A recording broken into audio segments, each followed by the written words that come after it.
My name is Caitlin Reed. I'm 27 years old, and I'm a captain in the United States Army. 3 days after we buried my grandmother, the man I'd called father my entire life, Douglas Blackwell, cornered me in her study. The smell of old oak and leather-bound books, mixed with the expensive tobacco from his cigar. He stared at my dress uniform, his eyes as cold as steel. "That uniform doesn't wash the civilian out of you," he hissed. "You don't have a drop of Blackwell blood. You are not her granddaughter. You will not get a single cent." His words were like a volley of rounds hitting my chest.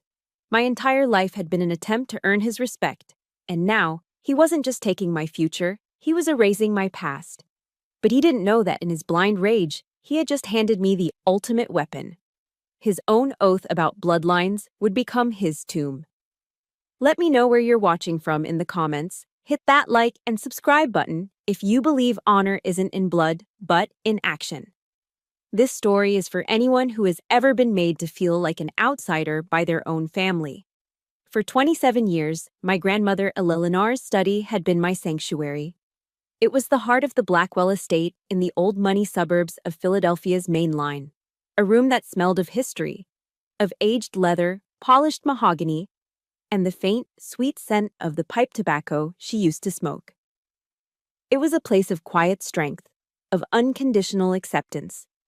Today, it was a war zone. The air, usually so calm, was thick with a hostility I could taste. I was standing by the large bay window, looking out at the manicured lawns turning gold in the late autumn light, my dress uniform feeling like a suit of armor.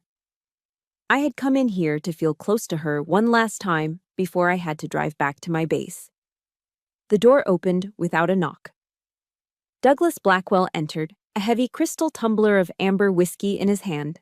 He was a man who didn't walk into a room, he occupied it. His suit was impeccably tailored, his silver hair perfectly coiffed. He scanned me from the tips of my polished boots to the top of my head, a familiar, condescending smirk twisting his lips as his eyes settled on my uniform. "Still playing soldier, Caitlin?" he asked, his voice a low drawl of practiced mockery. "I thought after we put my mother in the ground, you might take off the costume and act like a normal person." Every word was a needle, expertly inserted into the old, aching wound of the daughter who was never quite enough. Never smart enough for my Ivy League brothers, never ruthless enough for him. But the Army had taught me how to face an enemy. It taught me discipline. So, I straightened my spine, clasped my hands behind my back in parade rest, and waited. I recognized this for what it was, the preparatory fire before the main assault. He took a slow sip of his whiskey, his eyes never leaving mine. As he set the glass down on her antique desk, he moved with a deliberate carelessness. His elbow caught the edge of a silver frame, a picture of me and my grandmother, taken on my commissioning day. It clattered face down onto the hardwood floor. He glanced down at it, a flicker of something ugly in his eyes before he used the polished toe of his Italian leather shoe to nudge it under the desk, like sweeping away a piece of trash. The sight sent a jolt of ice-cold fury through me. But my face remained a mask. My training kicked in. Do not react. Observe. "You are not her granddaughter," he said, the words dropping into the silence like stones. He slammed the glass down on the desk, the impact so hard that whiskey sloshed over the rim, staining the polished wood. "Your mother deceived this entire family. And my mother, in the weakness of her old age, indulged the lie." He began to circle me then, slow and predatory, like a shark sizing up its prey. The room, my sanctuary, suddenly felt like a cage. "The Blackwell legacy," he continued, his voice dripping with venom, "is for those who carry Blackwell blood. Clean. Pure. Not for some bastard we took in." Bastard. The word hung in the air, thick and vile. I felt my chest tighten, the air squeezed from my lungs as if by a physical force, but on the outside, I was a fortress. In the military, we call it a poker face. It's the art of showing nothing when a storm is raging inside you. My storm was a hurricane. Douglas was drunk on his own power now, savoring the attack. My lawyer, Harrison Mills, will ensure the will is executed in that spirit. You will not get a single cent from my mother's estate. And that's when another kind of training took over. Not just the discipline to stand still, but the tactical mind to see an opening. A memory, sharp and clear, flashed in my mind. A seer instructor, his face inches from mine, screaming through simulated interrogation. Survival, evasion, resistance, escape. They will use your emotions against you. Don't let them. Think, analyze, exploit. Douglas was so blinded by his own arrogance, so lost in his monologue of power, that he couldn't see the tactical error he was making. I met his gaze, my voice steady, betraying none of the chaos inside me. I kept it level, almost conversational. So I can understand your promise, your oath, is that this legacy is only for those with a direct blood relationship to Eleanor Blackwell? Is that correct? The question caught him off guard. He expected tears. He expected a fight. He didn't expect a calm request for clarification. His ego swelled, seeing it as my surrender to his logic. Exactly, he boomed, a triumphant sneer spreading across his face. That is my oath. This fortune stays with true Blackwell blood. He had no idea he had just walked directly into a minefield of his own making, and I was the one with my finger on the detonator. He drained his glass, slammed it back on the desk, and turned to leave, casting one last look of disgust over his shoulder. Have a good life playing soldier, Caitlin. It's all you've got. The door clicked shut, leaving a silence that was louder than his shouting. Only then did I allow myself to breathe. My legs felt weak. I sank into my grandmother's worn leather chair, the one that still held the faint scent of her perfume. The emptiness she left behind was a physical ache in the room, in my heart. Her last words to me in the hospital echoed in my mind. She had gripped my hand, her knuckles frail, but her eyes still sharp, still commanding. Caitlin, she'd whispered, her voice thin but firm. Trust your instincts. Not all battles are fought on a battlefield. At the time, I thought she was talking about my career, about the political games within the military. Now, sitting in the ruins of my life, I understood. She knew this was coming. She knew Douglas. This wasn't just a dying woman's advice. It was a final directive. It was a map for the war to come, handed to me by my true commanding officer, and it was my duty to see it through. My phone buzzed in my pocket, pulling me from my thoughts. A text message glowed on the screen. It was from my mother. We need to talk. I stared at the words, a cold resolve settling over me, extinguishing the last embers of my grief and fury. The mission had begun. The first intelligence briefing was about to start. The text message led me to a small coffee shop in Old City, Philadelphia, a world away from the suffocating opulence of the Blackwell estate. The air inside was thick with the rich, comforting smells of roasted coffee beans and baked pastries, a manufactured coziness that served as a temporary safe zone.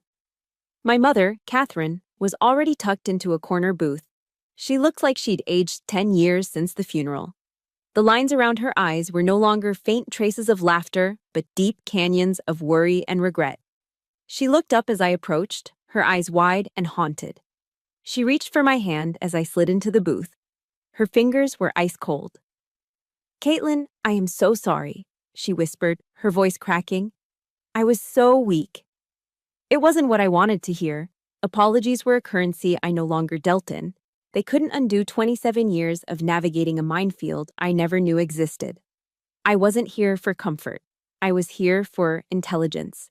I needed to understand the strategic landscape of the lie that had defined my life. I gently withdrew my hand from hers, a deliberate disengagement. I don't need an apology, Mom, I said, my voice low and steady. I need the truth, the whole truth.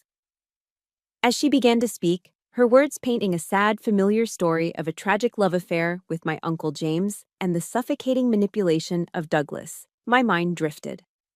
The scent of espresso faded, replaced by the memory of roasted turkey and simmering resentment. My mind landed on a Thanksgiving dinner years ago. I was 16, and the heavy gold medal from the state track and field championship was a satisfying weight in my jacket pocket. I was the fastest girl in Pennsylvania. I'd waited all evening for the right moment to share my victory. But at the Blackwell table, there was no lull. Only Douglas holding court. He pontificated about my brother Thomas's Wall Street internship and lauded William's near-perfect LSAT scores. They were the heirs, the brilliant minds destined to carry the family name. I was the athlete, the anomaly. When I finally found a sliver of silence, I pulled the medal from my pocket, its surface gleaming under the chandelier. I won the state championship, I said, my voice smaller than I'd intended. Douglas paused, his wineglass halfway to his lips. He glanced at the medal with a dismissive smirk. Running around a track? That's nice, he said, turning to refill his glass. At least it helps you stay in shape. And that was it. The conversation shifted back to William's law school applications. I felt myself shrink, becoming invisible at my own family's table. The gold medal in my hand suddenly felt cheap, like a trinket from a gumball machine. It was worthless. My mother's voice, strained with pain, pulled me from one memory only to throw me into another, sharper and more wounding. The worst one. My graduation day from West Point. It was supposed to be the proudest day of my life. After 4 years of relentless exertion, I was finally becoming an officer in the U.S. Army. My grandmother Ella Lanar was in the front row, her face beaming, tears of pride in her eyes. She understood sacrifice. She understood duty. And Douglas? He stood in the back, glued to his phone, barking orders about a corporate merger. He didn't see me toss my cap in the air or take the oath. The real humiliation came later, at the celebratory dinner. A family friend, a retired judge, clapped Douglas on the back. You must be incredibly proud of your daughter, Douglas. A captain. Quite an accomplishment. Douglas let out a short, sharp laugh, a sound like breaking glass. He took a theatrical sip of his scotch. Proud, he said, his voice loud enough for the entire table to hear. I'm just glad the government is paying for her little rebellion. At least there, she's learning to follow orders. Laughter erupted around the table, polite, sycophantic laughter from people who depended on his goodwill. In that moment, I wanted the polished floor of that 5-star restaurant to crack open and swallow me whole. My calling, my commitment, the path I had bled for. In his eyes, it was just a joke. I saw my grandmother shoot him a look so cold it could have frozen fire, but the damage was done. The wound was inflicted, deep and public. A quote from a book she had given me, Brené Brown's Daring Greatly, surfaced in my mind. Vulnerability is not weakness. It's our greatest measure of courage. For years, I had thought my vulnerability was my desperate need for his approval. I had been wrong. You are James's daughter. The words cut through the haze of memory, pulling me back to the coffee shop with the force of a physical shock. My mother was looking at me, her eyes pleading. You are James's daughter, she repeated, which makes you Elenar's biological granddaughter. The information didn't hit me like a revelation. It landed like a tactical strike, an executed piece of intelligence that changed everything. It didn't magically erase 27 years of pain, but it instantly reframed the battlefield. Douglas had come at me with the weapon of bloodline, believing it was his sword to wield. And now, that very sword was in my hand. The accumulated pain of a lifetime of being dismissed and made to feel like an outsider suddenly crystallized. It wasn't just a chaotic mass of hurt anymore, it was fuel. It was a clear, defined objective. I was no longer the victim of a lie, I was the keeper of the truth. It's a strange feeling when your entire life is rewritten in a single sentence. The pain doesn't just vanish, but it changes. If you've ever had a moment where you felt completely invisible to your family, hit that like button and comment, I see you below to support everyone else who's been there. I looked at my mother, and for the first time, I felt a flicker of something other than resentment. It was a distant, clinical sympathy for a woman trapped in her own kind of prison. But there was no time for that now. The mission came first. I need to see Uncle James, I said, and my voice was no longer that of a wounded daughter. It was the voice of Captain Caitlin Reed. We need irrefutable proof. The decision made in the coffee shop propelled me into motion. The drive to my Uncle James's apartment in Center City, Philadelphia, felt less like a family visit and more like a reconnaissance mission into unsecured territory. Every traffic light, every turn onto a new street was a calculated step into the unknown. I had no intel on how he would react. Would he see me as family, or would he brand me a troublemaker, just another disruption to the carefully curated Blackwell narrative? His building was a sleek, modern high-rise of glass and steel, a stark contrast to the suffocating, old-world stone of the Blackwell estate. The air in the lobby was clean, smelling faintly of citrus, a world away from the scent of decaying tradition and cigar smoke I had just escaped. When he opened the door to his apartment, the difference was immediate and absolute. His eyes, the same shade of deep blue as my own, held a genuine curiosity and concern, not the cold judgment I was so accustomed to. His home smelled of freshly ground coffee and old books, the aroma of knowledge, not of power. I knew, with the certainty of a soldier finding a defensible position, that I had come to the right place. We sat on a minimalist gray leather sofa, a city skyline sprawling out from the floor-to-ceiling window behind him. There was no pretense, no small talk. I launched directly into my situation report, delivering the facts with the clipped precision of a briefing to a superior officer. I stripped away the emotion, focusing only on the sequence of events. The confrontation with Douglas, his vile accusations, his sworn oath on blood purity, and finally, my mother's battlefield confession. James listened without interruption, his hands clasped together, his sharp eyes analyzing every word. He didn't register shock or surprise. He looked like a scientist presented with a complex problem, his mind methodically deconstructing it layer by layer. When I finished, the silence in the room was analytical, not awkward. He simply nodded. Douglas's logic has a fatal flaw, he said finally, his voice calm and measured. He attacks your standing based on his own rigid criteria, but fails to apply those same criteria to himself. It's an arrogant oversight. He leaned forward. We need data, hard evidence, something irrefutable. He suggested a DNA test immediately. It was a clean, decisive, logical solution. For the first time in days, I felt the ground solidify beneath my feet. I wasn't just a girl who had been hurt. I was an operative who had just secured her first strategic ally. The relief was immense, a quiet exhalation I didn't realize I'd been holding. That evening, buoyed by this newfound sense of partnership, I made a tactical error. I called my older brother, Thomas, hoping to recruit more support to our cause. His voice on the other end of the line was heavy with a manufactured weariness. "Caitlin, listen," he sighed, the sound of a man deeply inconvenienced. "Dad is under a lot of stress right now. Just don't make things worse, okay? You know how he gets when he's angry." "This isn't anger, Thomas," I tried to explain, keeping my voice even. "This is a calculated plan to disinherit me based on a lie." I heard a scoff from the other end. William, my other brother, was on the line too. "Oh, for God's sake, Kate," he cut in, his tone dripping with condescension. "Why do you always have to be so dramatic? It's just some money. Just accept whatever you're given and let the family have some peace." A cold fury began to snake its way up my spine. "My share is 0, William," I said, my voice dropping. "So what? You've got your army salary, don't you?" he shot back, as if that settled the matter. They didn't understand. Or rather, they didn't want to. They had already weighed their options. On one side was their sister and the inconvenient truth. On the other was their father, their inheritance, and a lifetime of comfortable lies. They had chosen their side. The feeling of isolation that washed over me was more acute, more painful than anything Douglas had said.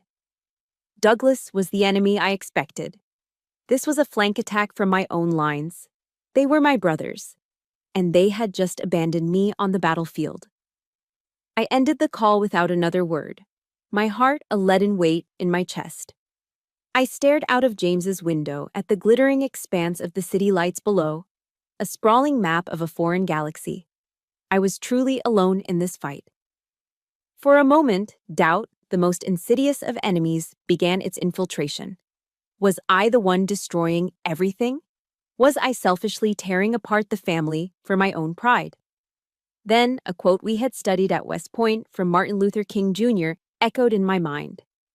"The ultimate measure of a man is not where he stands in moments of comfort and convenience, but where he stands at times of challenge and controversy.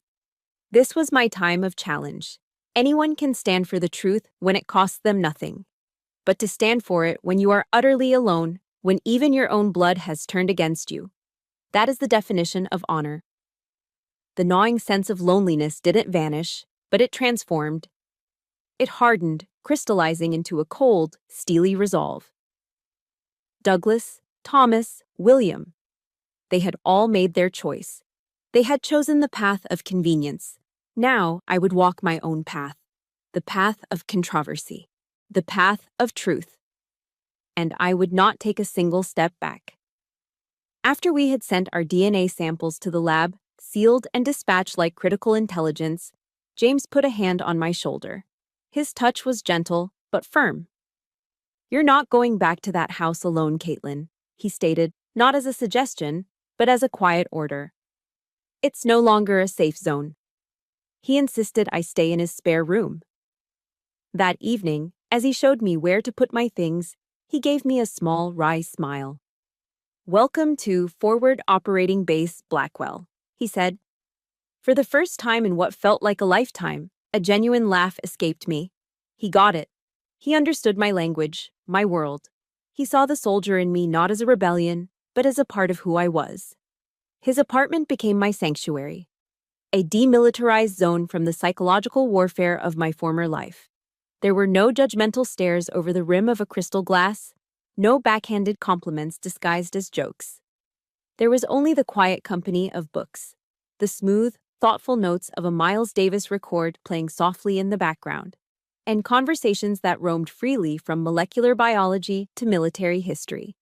Anything and everything that wasn't the suffocating drama of the Blackwell clan. Here, I wasn't the disappointment or the troublemaker. I was just Caitlin. The relief was so profound it was almost disorienting.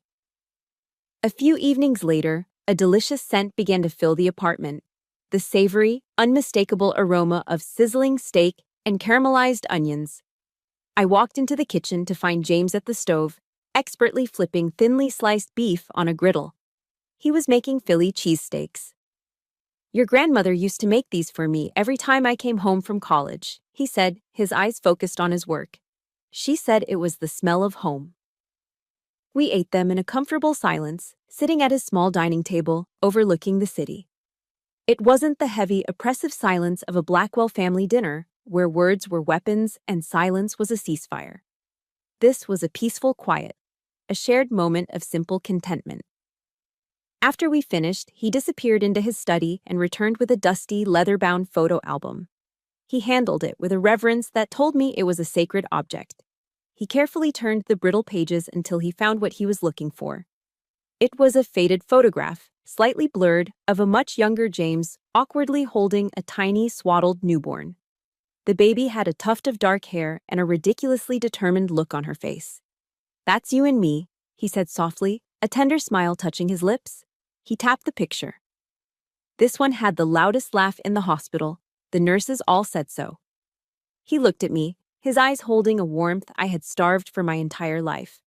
"I knew right then you were going to be a fighter." Tears welled in my eyes, hot and unexpected. They streamed down my face before I could stop them. In 27 years, Douglas had never told me a single story about my infancy. He had never shared a memory, never offered a glimpse into a time when I was just a child, before I had become a ledger of his disappointments. With one old photograph, one small forgotten memory, James had given me back a piece of my own history, a past I never even knew I had lost. He had seen me, not as a title or a problem, but as a person with a beginning. Our fragile peace was shattered by the shrill ring of my cell phone. The caller ID read Harrison Mills. I answered, putting the phone on speaker. His voice oozed through the receiver, slick with a false sincerity that set my teeth on edge. "Ms. Reed, good evening," he began.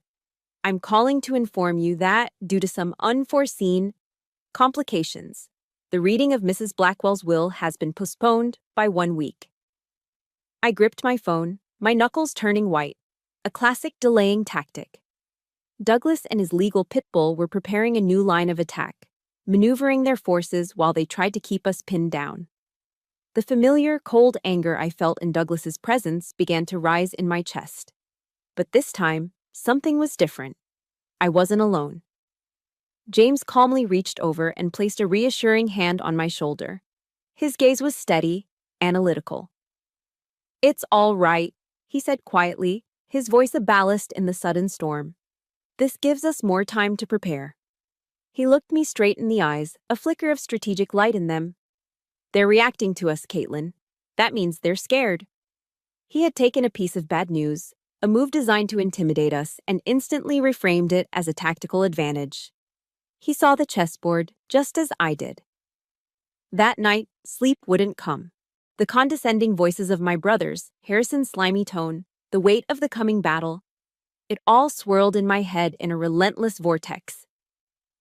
Giving up, I slipped out of bed and went into the living room. The only light was a single, warm lamp, illuminating James as he sat in an armchair, reading. He looked up as I entered, his expression gentle. "The storm will pass, Caitlin," he said, as if reading my mind. He knew this fight was taking its toll. "Your grandmother was a woman of deep faith. She always believed that even in the darkest night, there is a refuge."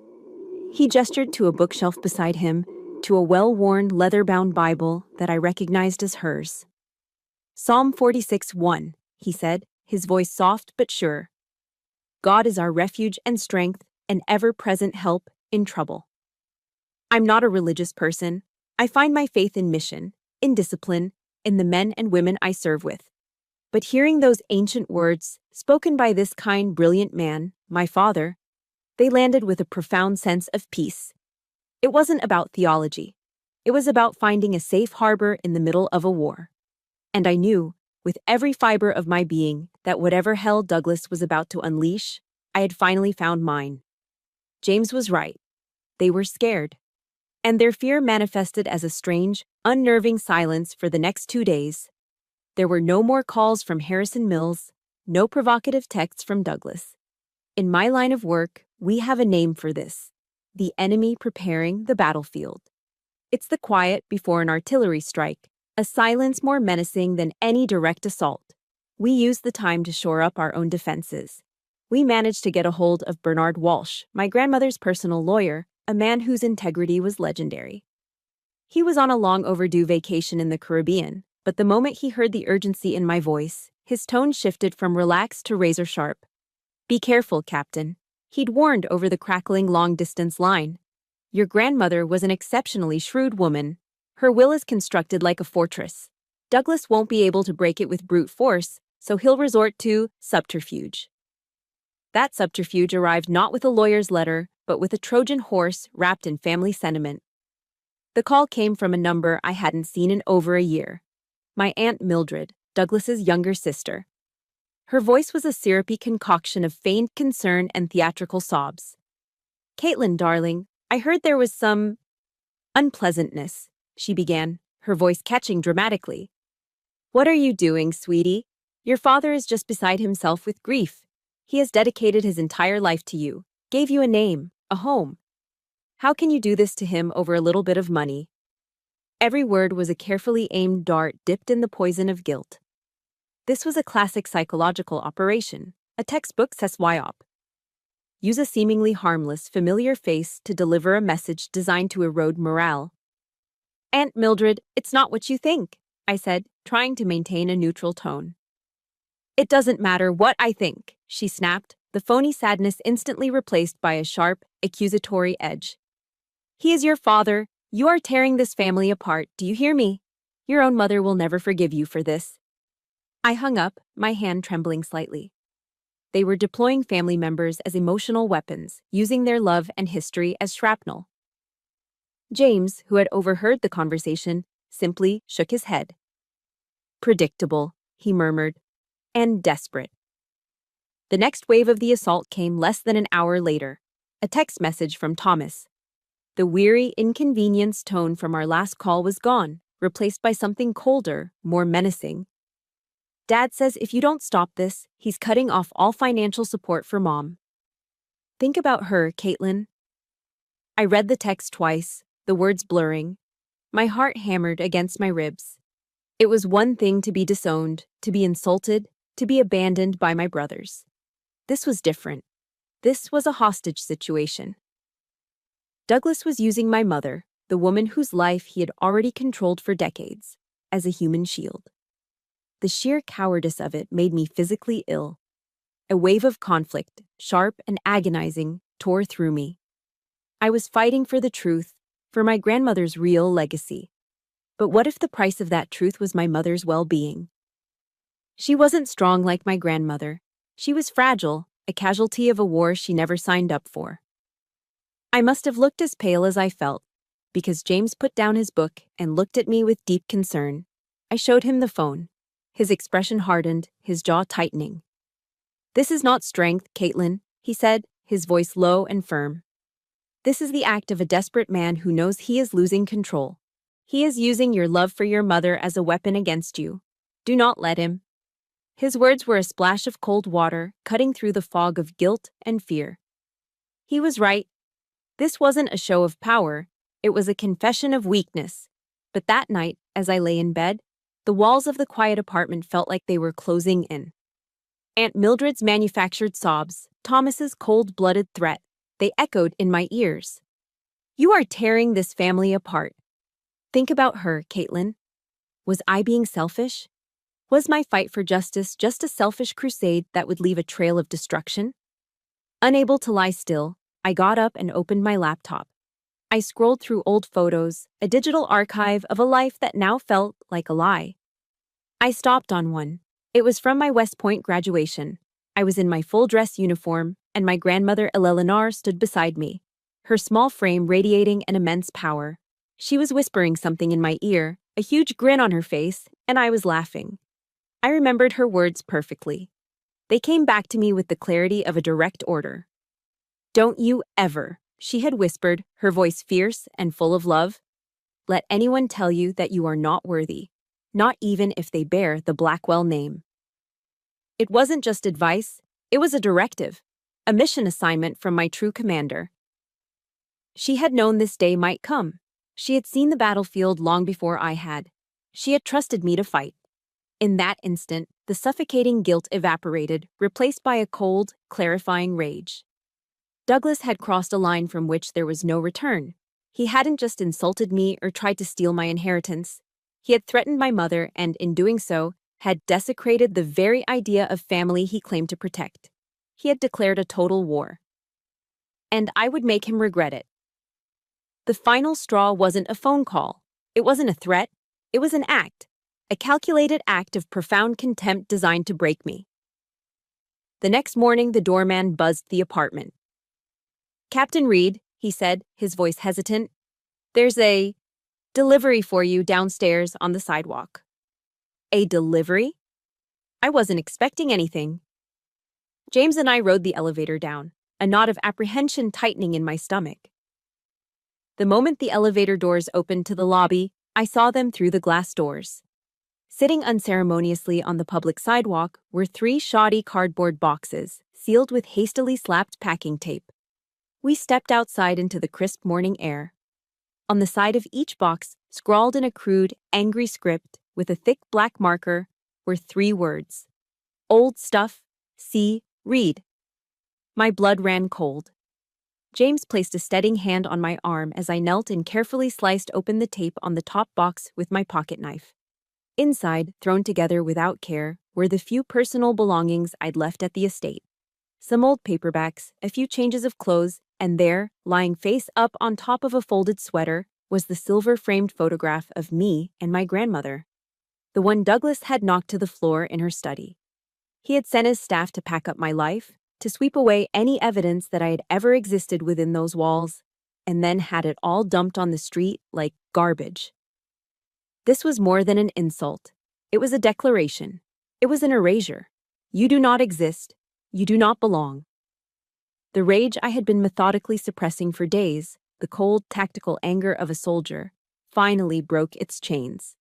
It erupted, hot and volcanic, a force of nature that burned away every last trace of doubt and hesitation. I stood up, pulled out my phone, and dialed Douglas's number. There were no more tactics, no more poker faces, only the raw, unfiltered truth. He answered on the second ring, his voice dripping with smug satisfaction. "Well, what is it, Caitlin? Did you get my gift?" "You've made a fatal mistake, Douglas," I said, my voice as cold and hard as steel. The smugness in his voice faltered for a fraction of a second. "I have no idea what you're talking about." "You think you can erase me?" I continued, my voice dangerously low. "You think you can pack 27 years of a life into a cardboard box and throw it away?" "Don't you dare!" I suddenly screamed, the sound tearing from my throat with a violence that made James flinch. All the pain, all the humiliation, all the years of being made to feel small and insignificant. It all poured out in that one ragged shout. "Don't you dare pretend you don't know what you did. You crossed the final line." The silence on the other end was heavy, stunned. "This war," I said, my voice now dropping back to that icy, controlled calm, "isn't ending with me walking away quietly with my tail between my legs. It's going to end with the truth being broadcast for the entire world to see. You wanted a war over bloodlines? You're going to get one." A strangled roar came through the phone. "You dare threaten me? In my own family?" "That's not a threat," I replied, and my voice was now utterly devoid of emotion. It was the calm of a sniper settling the crosshairs on a target. "It's a situation report. You have fundamentally misjudged your opponent. You thought I was still that little girl you could bully into silence. You thought I was some weak, emotional woman you could manipulate." I took a breath, letting the words hang in the air between us. "You forgot who I am. I am Captain Caitlin Reed, United States Army. I was trained to anticipate, confront, and neutralize tyrants just like you. And I will not stand down. I will not be erased. And I will not be silenced." I ended the call before he could utter another word. The sudden silence on the Philadelphia sidewalk was absolute. I looked at James, whose face was a mixture of shock and profound pride. "It's time," I said, my voice steady. "No more defense. It's time to counter-attack." Walking back into the apartment, I felt as though a crushing, invisible weight had been lifted from my shoulders. For my entire life, I had, without realizing it, given Douglas power over me. I had craved his approval, his respect, some small acknowledgement that I was worthy. And that deep, unfulfilled need was the chain he had used to bind me. Eleanor Roosevelt was right. No one can make you feel inferior without your consent. He had made me feel inferior for 27 years because on some level, I had consented. I had kept hoping, kept trying, kept playing by the rules of his toxic game. But not anymore. Consent revoked. Have you ever had a moment like that? A moment where you finally drew a line in the sand and decided you would not be silenced anymore? If you have, hit the like button and just type "consent revoked" in the comments below. Let's see how many of us there are. I walked over to my laptop and opened it. My fingers moved across the keyboard with a newfound purpose as I began to draft an email to Bernard Walsh. The plan of action formed in my mind with perfect military clarity. Phase 1, intelligence gathering, was complete. Phase 2, alliance building, was secure. It was time for Phase 3, a full frontal assault. The game had changed, and I was now in command. The vow had been made. The defensive posture was abandoned. Phase 3 had begun. James's apartment ceased to be a home and transformed into a war room. We repurposed his large mahogany dining table into our command center. Laptops sat open, and legal pads filled with notes were spread across the surface. The quiet jazz was replaced by a tense, focused silence, broken only by the clicking of keyboards and the low murmur of strategic discussion. The first asset for our offensive arrived via a secure email. It was from the lab. I opened the attached PDF, my heart rate steady, my eyes scanning the technical jargon until they locked on the conclusion. There it was, in crisp black and white digital print. Probability of paternity, 99.9998%. It wasn't a moment of emotional revelation, it was a moment of tactical victory. This was our silver bullet. the irrefutable proof that nullified Douglas's entire premise. I printed the report, the paper warm from the laser printer, and slid it into a fresh manila folder. On the tab, I wrote in clean block letters, Operation Blackwell.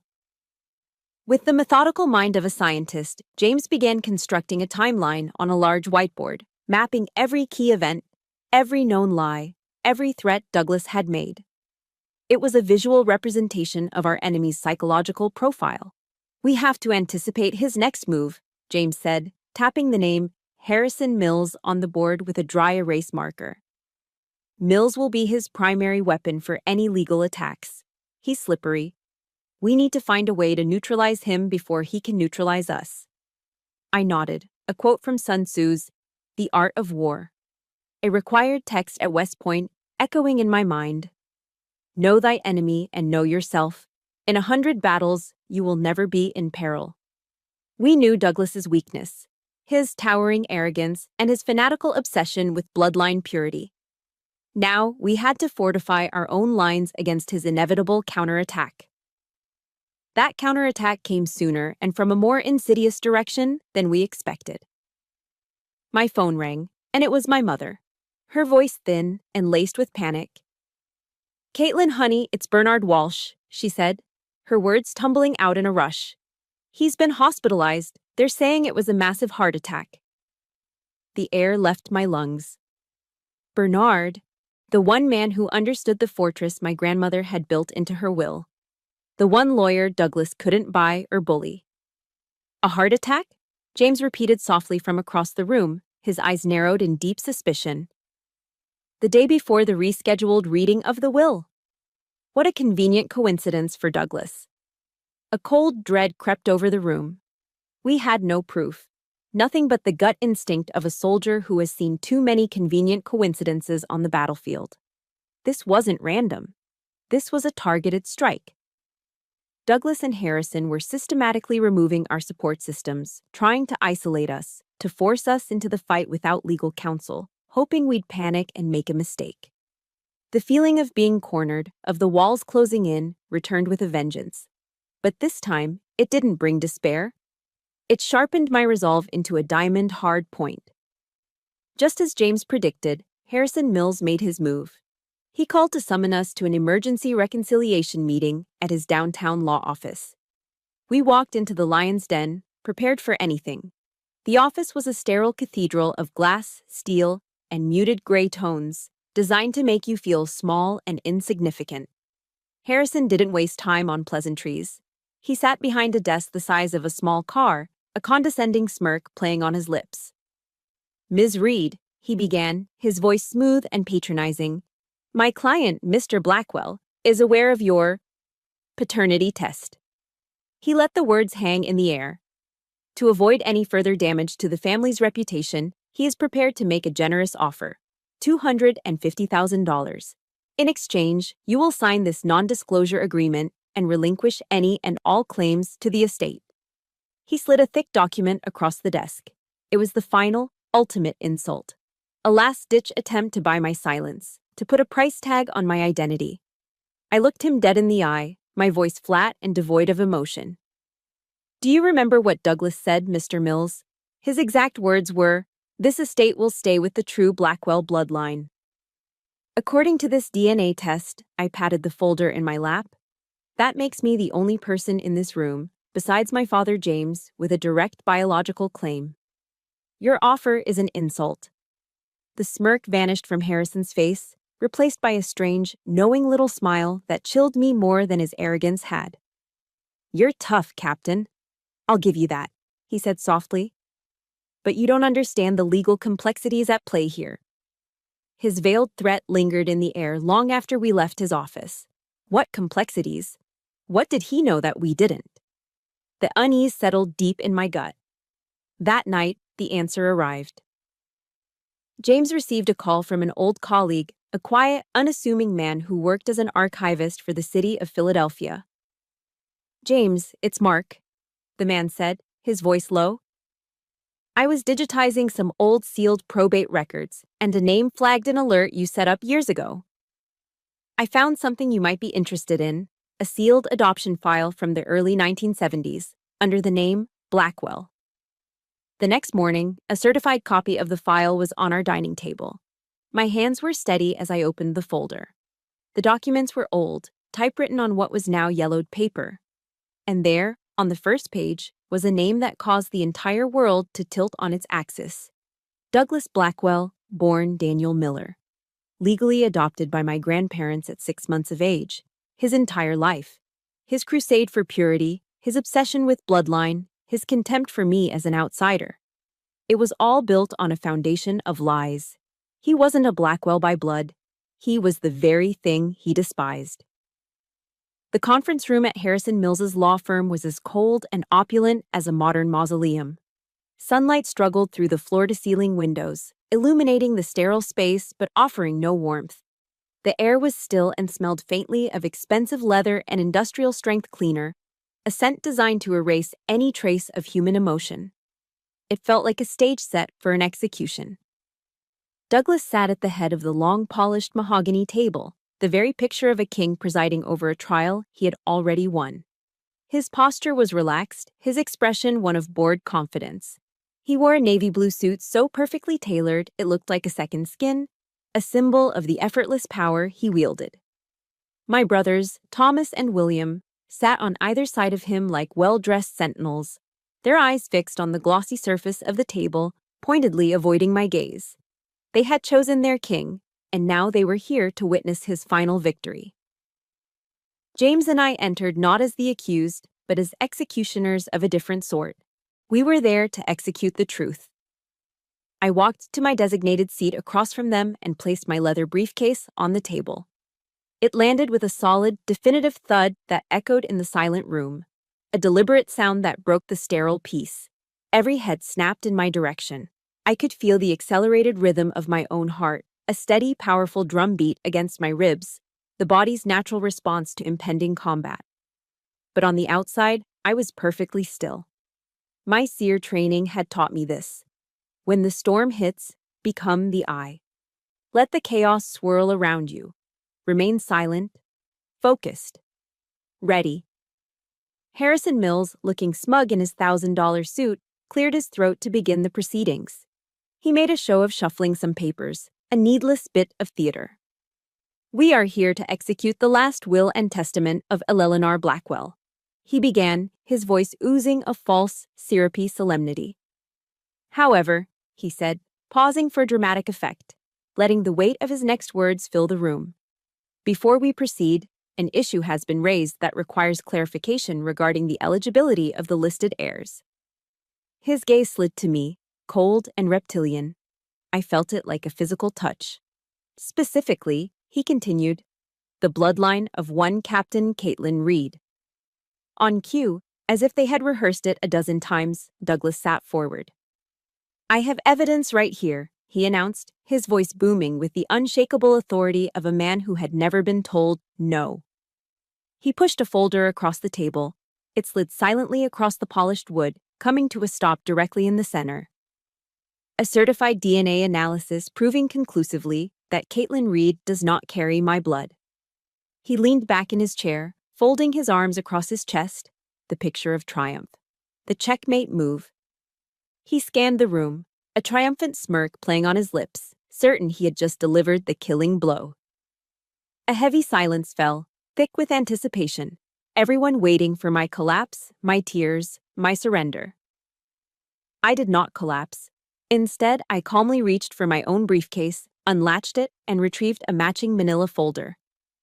How interesting, I said, my voice even and measured, cutting through the silence.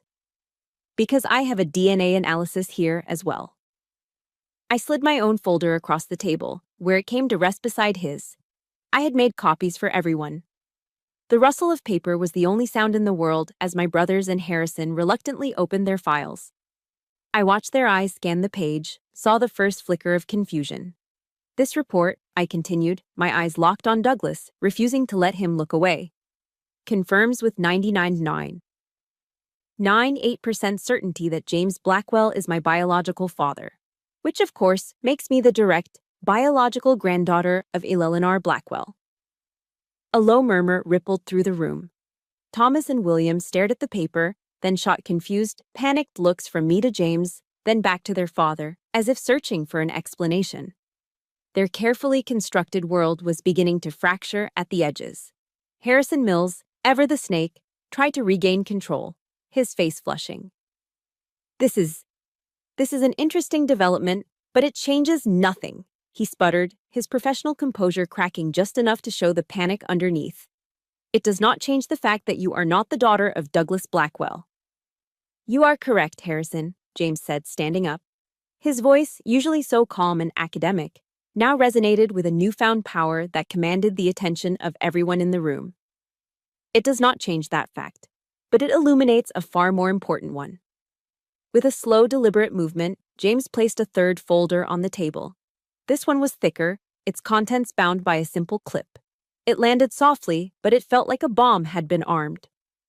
This, he announced, his voice clear and steady, is the official, sealed adoption record for Douglas Blackwell, born Daniel Miller. Absolute, profound silence. It was a silence so deep it felt like the world had stopped breathing. The color drained from Douglas's face. He stared at the folder as if it were a venomous snake poised to strike. His confident smirk dissolved, melting away into a mask of slack-jawed horror. The king was dethroned, stripped bare in front of his entire court in the space of a single heartbeat. I watched my brothers. The raw, unfiltered shock on their faces was a sight to behold. The confusion morphed into a dawning, sickening realization, and then, finally, into pure, unadulterated disgust. They weren't looking at me anymore. They were staring at the man they called their father, truly seeing him for the first time. Not as a patriarch, but as a hypocrite. A fraud. The very foundation of their entire lives, their name, their privilege, had just been vaporized. James let the silence hang for a moment longer, letting the poison of the truth do its work before delivering the final, devastating blow. If we are to apply the draconian standard of blood purity that Douglas himself has so vehemently established, he said, his voice ringing with the clarity of a bell, then the only people in this room who are true biological Blackwells are my daughter, Caitlin, and myself. At that exact moment, as if summoned by the declaration of justice, the heavy conference room door swung open. Bernard Walsh, my grandmother's lawyer, stepped inside. He looked tired, a little pale, but his eyes were sharp and resolute as steel. My apologies for the delay, he said, his gaze sweeping across the room and taking in the scene of utter devastation. It appears I've arrived at the perfect moment to ensure my client's final wishes are carried out. Properly. The cavalry had arrived. The battle was won. The explosion had happened. Now came the fallout. In the stunned, ringing silence of the conference room, Bernard Walsh took command. He walked to the head of the table, his presence filling the power vacuum left by Douglas's utter collapse. He cleared his throat, and the sound was like a gavel calling the shattered room to order. As the executor of Eleanor Blackwell's estate, Bernard said, his voice firm and steady, and in light of the extraordinary circumstances that have come to light, I have been instructed to unseal a final letter. He produced a cream-colored envelope from his briefcase. It was sealed with my grandmother's distinctive wax stamp. He broke the seal carefully and unfolded the letter within. To my family, he began to read, his voice resonating with a solemn grace. The words were my grandmother's, but they felt like a voice from beyond the grave, delivering a final, irrefutable judgment. I know everything, the letter read. I know that Douglas was not born of my blood, but I have loved him as my own son. And I know that Caitlin is the daughter of my son James, and I have cherished the warrior's spirit that flows in her veins. The letter was a masterpiece of quiet devastation. It didn't rage, it mourned. It laid bare every secret with a profound and heavy sadness. She wrote of her hope that Douglas would one day overcome the deep-seated insecurity that drove him, but that he had instead chosen a path of fear, deceit, and hypocrisy. The legacy of the Blackwells was never about blood, Bernard read, his voice dropping slightly. It is about honor.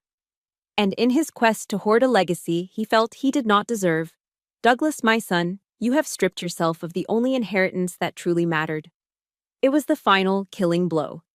not delivered by me, not by James, but by the very woman whose memory Douglas had tried to weaponize. He didn't scream. He didn't rage. The tyrant was gone, replaced by a hollow shell of a man. He just sat there, utterly vacant, staring at nothing. A man whose entire identity had been publicly executed. I watched as Thomas and William looked at him, and I saw no pity in their eyes, only a cold, dawning horror mixed with revulsion. Their entire lives had been a lie, orchestrated by a man they now saw was weaker than any of them. When Bernard announced the terms of the will, that the bulk of the estate, including the Blackwell mansion, was to be placed in a trust managed by James and myself, something inside Douglas finally snapped.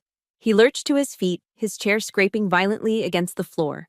His face was a contorted mask of desperation. "You promised!" he shrieked, his voice thin and reedy, pointing a trembling finger at me. "Your promise." I met his wild gaze, and my own voice was devoid of all emotion. It was as clean and precise as a sniper's shot. "No," I said calmly. "You made a promise about bloodline. I simply asked if you intended to keep it. You didn't." The chaos that followed was a blur. Douglas, flanked by his two shell-shocked sons, scrambled out of the room in a cloud of shame and humiliation. Harrison Mills muttered some pathetic excuse and scurried after them. And then there was peace. My mother, who had been sitting quietly in the back of the room the entire time, walked towards me. Her eyes were filled with tears, but for the first time, they were not tears of fear. "I'm so proud of you, Caitlin," she whispered. She then turned and did something I never thought I would see. She walked over to where James stood and, without a word, wrapped her arms around him. It was a moment of quiet, profound healing. But as I watched them, I knew that the victory had come at a cost, and that things could never go back to the way they were. New lines had to be drawn. In the military, after you take an objective, the most critical phase is consolidating your position. You establish a defensive perimeter to repel any counterattacks and secure your hard-won ground. The battle might be over, but protecting the peace is a new, ongoing mission. That evening, I called my mother. "Mom, I love you," I said, my voice gentle but firm. "But I need space. I need time to heal from everything connected to Douglas, from all of it." I wasn't punishing her. I was building my perimeter. A few days later, a call came from a number I didn't recognize. It was Thomas. His voice was thick with a remorse that sounded genuine, but it was too little, too late. "Kate," he said, Can we talk?" "I need time, Thomas," I replied, my voice cool but not cruel. "You chose your side on the battlefield. Now I need to choose mine." I was consolidating my position. Later that week, I stood alone in my grandmother's study. The scent of old leather and lemon polish was the same, but the room felt different. Bigger. Quieter. I had won. Justice, in its own brutal way, had been served. But I didn't feel the elation of victory. I just felt a bone-deep exhaustion and a quiet, aching sadness that settled in my chest like a heavy stone. In winning this war, I had lost the man I once called a father. I had lost 2 brothers. I had lost the illusion of a family I'd spent my entire life trying to earn a place in. Victory has a price. I looked out the large window at the sprawling lawn of the estate. The magnificent old oak trees were shedding their leaves, the brilliant reds and golds of autumn giving way to the stark, bare branches of winter. It felt right. A season in my life had ended. A new one was beginning, uncertain, exposed, but filled with a quiet, fragile hope. The healing would be another kind of war. A quieter one, fought not in a conference room, but in the silent chambers of my own heart. And it was a war I knew I had to fight alone. Several months passed. The stark, bare branches of winter gave way to the tentative green shoots of a Philadelphia spring. The quiet, internal war of healing I'd anticipated was less of a battle and more of a slow, deliberate reconstruction. I stood in the grand foyer of the Blackwell mansion, but it was no longer the cold, echoing museum of painful memories it once was. The oppressive silence was gone. In its place, the smooth, soulful notes of a Miles Davis record drifted from the living room. The air smelled not of stale regret, but of fresh paint, lemon polish, and the rich aroma of coffee brewing in the kitchen. Working with James, we had transformed it. It was no longer the Blackwell estate, it was our home. We kept my grandmother's study exactly as she had left it, a perfect, preserved sanctuary of her memory. But the rest of the house, we filled with life. We replaced heavy, dark drapes with ones that let the sunlight flood in. We filled the rooms with books, music, and laughter. We were redefining what it meant to be a Blackwell, one day at a time. When Thanksgiving arrived, it was the first one in my life where I felt truly thankful. The long mahogany dining table, once a stage for Douglas's monologues and my own invisibility, was now a place of warmth and genuine connection. There were no tense silences, no judgmental glares, no passive-aggressive remarks. It was just me, my father James, and my mother, who was slowly, tentatively, finding herself again, her smile less fragile than it had been in years. We had invited a few of James's close colleagues and a couple of my old friends from high school. We didn't talk about the past. We didn't need to. We talked about science, about art, about football, about the future. For the first time, the house was filled with the sounds of a real family. One crisp afternoon, as the late sunlight streamed into my grandmother's study, James and I sat in our high-backed leather chairs, a comfortable silence between us. He reached over and handed me a small velvet-covered box. "Eleanor wanted you to have this," he said softly. I opened it. Inside, nestled on a bed of faded silk, was a pair of tarnished silver captain's bars. They were old, from a different era. "They belonged to your grandfather," James explained. "My father. He wore them in Korea. Your grandmother kept them for you. She always said you had the heart of a soldier, just like him." I picked up the insignia, the cool, heavy metal resting in my palm. I could feel the weight of history, of a lineage not defined by a name on a legal document, but by a spirit passed down through generations. This was the true bloodline. Honor, sacrifice, strength. "We can't get back the time we lost," I said, my voice thick with an emotion I couldn't name. "No, we can't," James said, his eyes kind. He reached over and gently squeezed my hand. "But we can build from now on." He smiled, a warm, genuine smile that reached his eyes. "That's all any of us can do, Captain." The inheritance was more than just a house and a portfolio of investments. It was a weight, built on a foundation of pain and secrets. I knew I couldn't simply keep it for myself. It had to be transformed. Sitting in that study, beneath the watchful gaze of my grandmother's oil portrait, I knew what I had to do.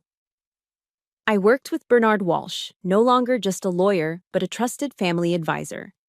Together, we established the legal framework for a new foundation. We called it the Eleanor Blackwell Warrior Scholar Fund. Its mission was simple: to provide full academic scholarships for exceptional female veterans seeking to build a new future after their military service. It was for women like me, women who had chosen a difficult path, who had served with honor and now deserved a chance to write their next chapter. It was how I would truly honor my grandmother's legacy, not by hoarding the wealth she had left, but by deploying it as she would have, as a tool to empower, to lift up, to reward the warrior spirit she so admired. It was a way to honor us both. My military leave was coming to an end. Soon I would be rejoining my unit, returning to my life of service, but I would be returning as a different person.